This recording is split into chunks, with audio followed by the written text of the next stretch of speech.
Good morning po, sir. Good morning. Kumusta kayo Hello diyan? po. Kumusta kayo diyan? Meron ba kayong kuryente? Meron naman po, sir. Oo. At kahapon, kumusta kayo nung nagbabantay tayo sa bagyo?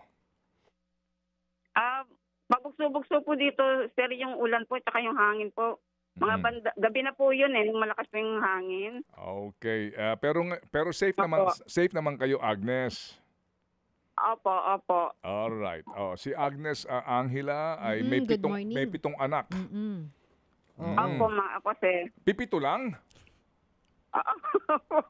Napatawa mo si Tatlo ma'am. po. Ha? Tatlo po yung estudyante ko, sir. 3 estudyante mo ngayon. Opo. Oo. Ang panganay mong anak ilang taon? 31 na po yun, yung lalaki ko po. Oh, may asawa na to. Opo, meron na po. Oh, ilan na apo mo? Wala pa po eh. Okay, sige. So Wala pa po. pito ang anak mo. Ilan ang kasama mo Apo. sa bahay? Ilan yung pinapalaki mo pa? Yung tatlong estudyante ko pong babae po, kasama ko po sila dito sa bahay. Oo. Isang college po yun, puro babae po yun. Oo. So Tsaka yung isa pong, Oo. Go ahead. tsaka isa pong lalaki ko po na pangatlo po sa panganay na lalaki. Anong trabaho mo? Apo. Dati po ako nagkakasambahay, sir, kasi lagi po silang wala rito. Umuwi po ng Bacolod, ng Cagayan de Oro po, yung mga amo ko po. Pag nandyan po sila, tinatawag po nila ako. Sige, dati kang kasambahay, ngayon sa bahay ka na Opo. lang. Opo, nandito po sa bahay po. Nag-aasikaso po sa mga anak ko. Oo. Yung asawa mo anong trabaho? Nagme-maintenance utility lang po dito, sir. Malapit din po sa amin. Oo. Yaang tinitirhan yung tinitirhan nyo sa Dasmariñas, ano yan, bahay nyo o inuupahan nyo lang? Nangungupahan lang po kami, sir. Oo. Pabahay ba yan sa Dasma? Opo, pabahay po. Inuupahan po namin. Oh, sige. So, ang asawa mo parang pa-extra-extra lang, ganon. Hindi po, siya, permanente rin po, pero siya lang po talagang inaasahan namin sa amin po. Siya lang po ang source of income po namin. Okay, sige. Tatlo po yung estudyante po. Alright, sige. So, ganito, ha? Ikaw ay 57 years old at ikaw ngayon na nag-aalaga dito sa mga anak mo na nag-aaral. Meron kang premyo, 2,000 piso sa mabalak gamitin. Pang-allowance po sana, saka pambili po ng bigas. Pambayad din po sana ng ilaw namin, sir. Kasi talagang minsan po talagang tapos po kami eh. Oo, baka hindi umabot yung 2,000 piso kung ibabayad mo sa kuryente mo, pang-allowance sa mga bata. Opo, mga pambaon-baon po nila. Okay. Nakikinig ka sa radyo o nanonood sa TV? Sa radyo lang po.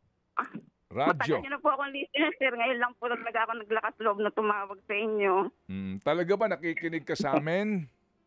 Opo, dala-dala ko nga po lagi yung radyo ko doon sa amo ko po eh. Pag papasok po ako. Oo. Nakikinig ka dito sa istasyon namin sa True FM? Opo. Ano ang frequency namin? Kahit po, 105.9 po.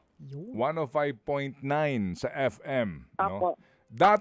Dati, anong frequency namin sa FM? Nakalimutan ko na po, sir.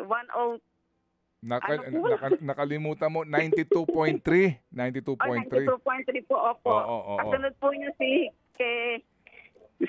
doon po yung drama po. Sige. Kasunod po yan, opo. Drama. Opo, yung kay... Ano ba? Hindi na bala. Nervous po ako, sir. Hindi, huwag ka na nervous Baka yung sana, Lord. Oo. Sige, ganito. Ano yung yung aral ng Biyernes? Corinto 2 Corinto 1:3. Purihin ang Diyos at ang Ama ng ating Panginoon, Hesukristo. Siya'y maawaing Ama at Diyos na laging nagpapalakas ng ating loob. Amen. O sige. Opo, po. Sige, so hindi na natin habaan to, wag kang kakabahan ha. Okay. 2,000 lang po kasi. Hindi, 2,000 piso papadala namin sa iyo. Hingi lang kami ng prueba sa mga ikinekwento mo. Opo. Gusto ko lang makita. Yes po. Itong anak mo nag-aaral ng college education ng kurso. Opo. Yes po. Okay, sige. Major PLE po. Okay, sige. So, ganito. Oo, alam mo naman ang aming panuntunan na hingi lang kami ng prueba. Yes po, yes po. Alam ko Alright. na po, kabisado ko na po. Sige, pagkatapos nyon, muli kami tatawag sa iyo, Agnes, okay? Yes po. Ang importante Thank you lang, po. talagang importante lang yung mensahe na ibinibigay sa atin ni Pastor Jeff Eliscopides araw-araw. Opo. Sige. Agnes, Opo. hindi sa amin galing ang 2,000 ha. Galing yan sa mga nagmamalasakit sa mga tulad mo. Okay? Sige. Opo, thank you po. Salamat God na bless marami. Po. Thank you po. Thank you. Po, thank you.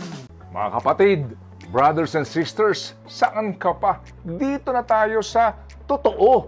Dito na tayo sa True FM. Mga kapatid, mag-subscribe and follow po kayo sa social media accounts ng True Network PH. Yan po kami. Hanapin nyo lang True Network PH, Facebook, Instagram, YouTube, TikTok, and podcast. Mapa Apple or Spotify man yan, mahahanap nyo kami. Lahat ng mga napapanood at napapakinggan nyo po sa programa, nasa social media accounts namin yan. So, paano mga kapatid? See you sa social media! Dito tayo